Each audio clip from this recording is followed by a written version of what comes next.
Hello guys, അസ്സലാമു അലൈക്കും. ഇന്ന് നമ്മൾ വന്നിട്ടുള്ളതൊരു വെണ്ടയ്ക്ക കറി ആയിട്ടാണ്.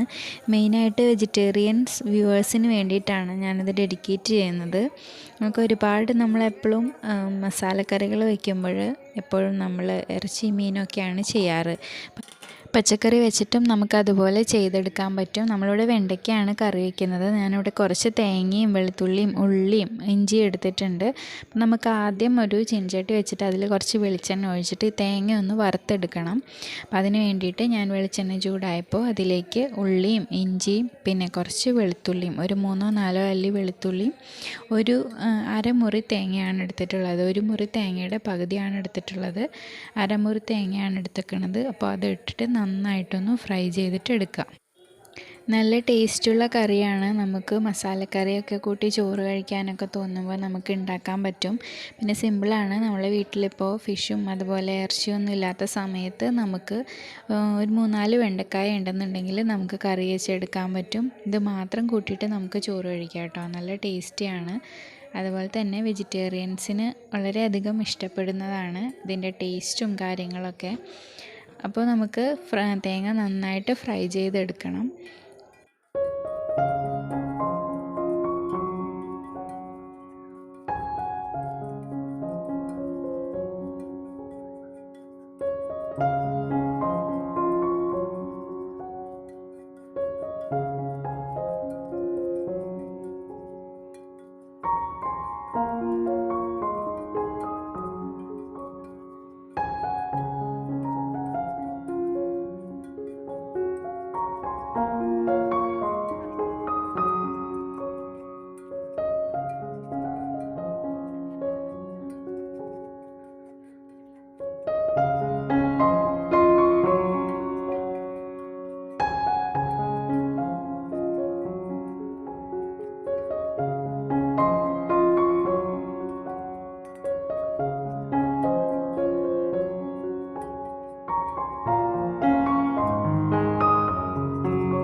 നമ്മൾ തേങ്ങ ചെറുതായിട്ട് മൂത്ത് വരുന്നുണ്ട്. അതിൻ്റെ കളറൊക്കെ മാറി വരുന്നുണ്ട്.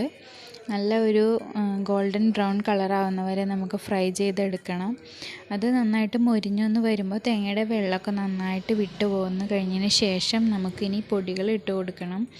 നമ്മളെ മഞ്ഞൾപ്പൊടി, മല്ലിപ്പൊടി, മുളക് പൊടിയൊക്കെയാണ് നമ്മൾ ചേർത്ത് കൊടുക്കാനായിട്ട് പോകുന്നത്. അപ്പം തേങ്ങ നന്നായിട്ടൊന്ന് മൂത്ത് വന്നിട്ടുണ്ട്. നമ്മൾക്ക് അതിലേക്ക് സാവധാനം പൊടികളൊക്കെ ചേർത്ത് കൊടുക്കാം.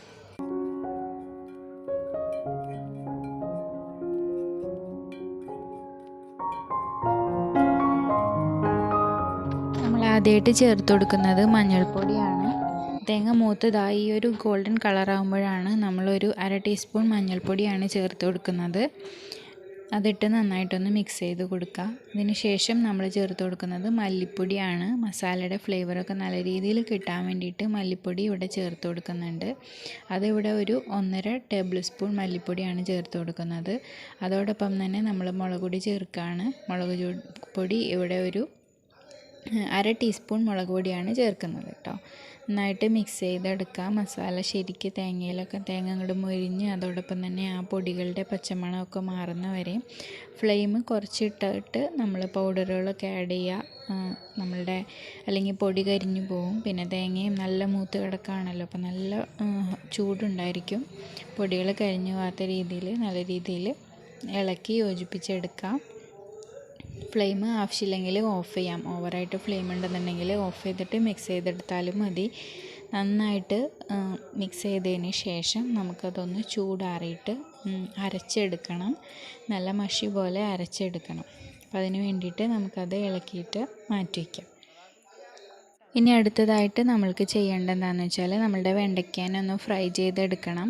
അതിന് വേണ്ടിയിട്ട് ഞാനൊരു ചട്ടി വെച്ചിട്ട് അതിലേക്ക് കുറച്ച് വെളിച്ചെണ്ണ ഒഴിച്ച് കൊടുത്തിട്ടുണ്ട്. വെണ്ടയ്ക്ക നമ്മൾ അരിഞ്ഞെടുക്കുന്നത് ഇതുപോലെയാണ്, സാമ്പാറിന് അരിയുന്ന പോലെ അരിഞ്ഞിട്ട് അതൊന്ന് നടുകെ പൊളിച്ചെടുക്കണം.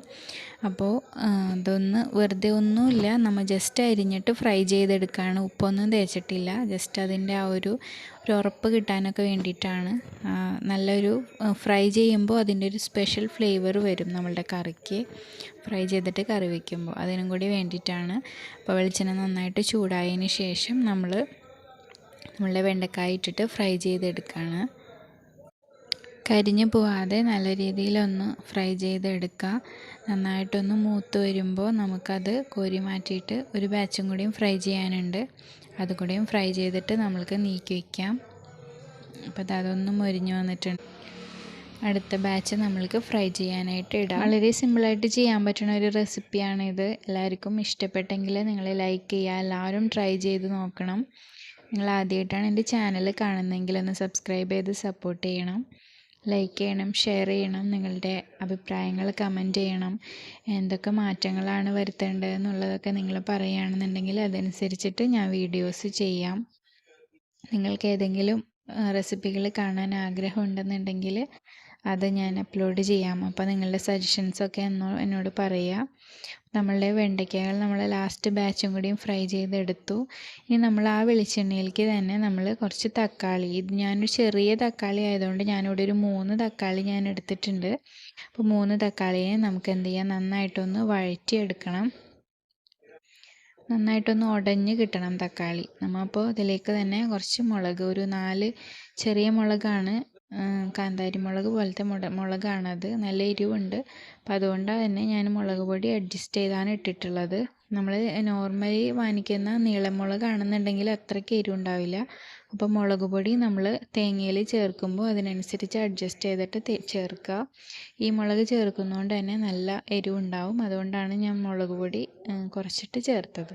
ഓരോരുത്തരുടെ എരിവിനനുസരിച്ചിട്ട് ഓരോരുത്തർക്ക് ചേർക്കാവുന്നതാണ്. അപ്പോൾ നമ്മുടെ തക്കാളി നന്നായിട്ടൊന്ന് ജസ്റ്റ് വേറെ പൊടികളൊന്നും ഇട്ടിട്ടില്ല, പൊടികളൊക്കെ ഓൾറെഡി നമ്മൾ തേങ്ങ അരക്കാൻ വേണ്ടിയിട്ട് ചേർത്തിട്ടുണ്ടായിരുന്നു. ജസ്റ്റ് ഇതൊന്ന് ഉടച്ചെടുക്കുകയാണ്. ചൂടാകുമ്പോൾ തന്നെ നന്നായിട്ട് പഴുത്ത തക്കാളിയാണ്, അപ്പോൾ നല്ല രീതിയിൽ ഉടഞ്ഞു വന്നു. നമ്മളുടെ തേങ്ങ അരച്ച് വെച്ചിട്ടുണ്ട്. ഇനി നമ്മൾക്ക് കറി വയ്ക്കുന്നത്, ഞാൻ ഈ പാത്രത്തിലാണ് കറി വയ്ക്കുന്നത്. അപ്പോൾ തേങ്ങ അരച്ച അരപ്പിന് ഞാൻ ഈ പാത്രത്തിലേക്ക് ഒഴിക്കുകയാണ്. ഫ്ലെയിം ഓൺ ആക്കിയിട്ടുണ്ട്. ഇതൊന്ന് നന്നായിട്ടൊന്ന് ചൂടാക്കി എടുക്കണം നമ്മൾക്ക്. അപ്പോൾ നമ്മളുടെ കറി നമ്മൾ ലാസ്റ്റ് സ്റ്റേജിലേക്കാണ് നിൽക്കുന്നത്. നമ്മൾ റെഡിയാക്കി വെച്ചിരിക്കുന്ന അരപ്പിലേക്ക് നമ്മളിനി നമ്മൾ ഫ്രൈ ചെയ്ത് വെച്ചിരിക്കുന്ന സംഭവങ്ങൾ ഇടുകയാണ്. ഇപ്പം നമ്മൾ തക്കാളി ചേർത്ത് കൊടുത്തിട്ടുണ്ട്. തക്കാളി അതിലേക്ക് ഇട്ട് ഒന്ന് തളയൊക്കെ പൊട്ടി വരുന്നുണ്ട്. ഇനി നമുക്ക് ഫ്രൈ ചെയ്ത് വെച്ചിരിക്കുന്ന വെണ്ടക്കായ ഇട്ട് കൊടുക്കാം. വെണ്ടക്കായും ഇട്ടിട്ട് നമുക്കതൊന്ന് നന്നായിട്ടൊന്ന് തിളപ്പിച്ചെടുക്കണം. നമുക്കതൊന്ന് മൂടി വെച്ചിട്ട് വേവിച്ചെടുക്കാം. തിളയൊക്കെ നന്നായിട്ട് പൊട്ടി വരുന്നുണ്ട്. ഇനി നമ്മൾക്ക് കുറച്ച് ഉപ്പ് ചേർത്ത് കൊടുക്കണം.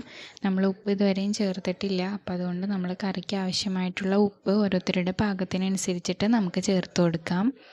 കറി നന്നായിട്ട് തിളച്ച് വരുന്നുണ്ട്. നല്ല മണമൊക്കെയാണ് കേട്ടോ. നമ്മളുടെ ഈ അരപ്പിൽ കിടന്നിട്ട് ഈ തക്കാളിയും അതുപോലെ വെണ്ടക്കായൊക്കെ ഇങ്ങനെ വഴന്ന് വെന്ത് വരുമ്പോൾ നല്ലൊരു സ്മെല്ലായിരിക്കും. കുറച്ച് സമയം നമുക്കിതൊന്ന് മൂടി വെച്ചിട്ട് നമുക്കതൊന്ന് വേവിച്ചെടുക്കാം.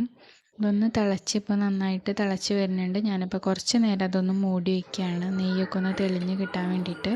അപ്പോൾ അതാ നന്നായിട്ട് നെയ്യൊക്കെ തെളിഞ്ഞ് അതൊന്ന് കുറുകി വന്നിട്ടുണ്ട് കറി. ഇനി നമ്മൾക്ക് ചെറിയൊരു പരിപാടിയും കൂടെ ഉണ്ട്. എല്ലാ പച്ചക്കറികളും നമ്മൾ വെക്കുമ്പോൾ ചെയ്യണ പോലെ തന്നെ അതൊന്ന് താളിച്ചെടുക്കണം. നല്ലതായി ഈ ഒരു ടെക്സ്ചറിലാണ് നമ്മളുടെ കറി വന്നിട്ടുള്ളത്. തക്കാളി വഴറ്റിയിട്ടിരിക്കുന്നതുകൊണ്ട് തന്നെ നല്ലൊരു കൊഴുപ്പൊക്കെ കറിക്ക് വന്നിട്ടുണ്ട്. പിന്നെ വെണ്ടക്കായുടെയും ഒരു കൊഴുപ്പ് വരും കറിക്ക്. അപ്പോൾ അതൊക്കെ നന്നായിട്ട് വന്നിട്ടുണ്ട്. ഇനി നമ്മൾക്ക് താളിക്കാൻ വേണ്ടിയിട്ട് ഞാനിവിടെ ഒരു ചട്ടി വെച്ചിട്ട് അതിലേക്ക് കുറച്ച് വെളിച്ചെണ്ണ ഒഴിച്ചിട്ടുണ്ട്. വെളിച്ചെണ്ണ ഒന്ന് ചൂടായി വരുമ്പോൾ നമുക്ക് അതിലേക്ക് കുറച്ച് കടുക് ഇട്ട് കൊടുക്കാം. കടുകൊന്ന് നന്നായിട്ട് പൊട്ടി വരുമ്പോൾ നമുക്ക് അതിലേക്ക് കുറച്ച് ഉണക്കമുളകും കറിവേപ്പിലയും ഇട്ട് കൊടുക്കണം. കടുക് ഇതാ ഏകദേശം പൊട്ടിത്തീർന്നിട്ടുണ്ട്. ഇനി നമ്മൾ എടുത്ത് വെച്ചിരിക്കുന്ന ഉണക്കമുളക്, 2 ഉണക്കമുളകാണ് ഞാനിവിടെ ചേർത്ത് കൊടുക്കുന്നത്. ഉണക്കമുളകിൻ്റെ ആ ചുവപ്പും കറിവേപ്പിലയുടെ ആ ഒരു പച്ച കളറും ഒക്കെ കൂടിയായിട്ട് നല്ല കളർഫുള്ളായിട്ട് നമ്മുടെ കറി കിട്ടും. താളിച്ചൊഴിച്ച് കഴിയുമ്പോഴാണ് കറിയുടെ ഒരു നാടൻ ഫ്ലേവർ ശരിക്കും അങ്ങോട്ട് വരിക. അപ്പോൾ നമ്മൾ അതിലേക്ക് നന്നായിട്ട് മൂത്ത് വന്നിട്ടുണ്ട്. നമ്മളിനി നമ്മുടെ കറിയുടെ മുകളിലേക്ക് ഒഴിച്ച് കഴിഞ്ഞിട്ടുണ്ടെങ്കിൽ ആഹാ, നമ്മുടെ കറി ഇവിടെ റെഡി ആയിട്ടുണ്ട്. സൂപ്പർ കറിയാണ്, എല്ലാവരും ട്രൈ ചെയ്ത് നോക്കണം. താങ്ക്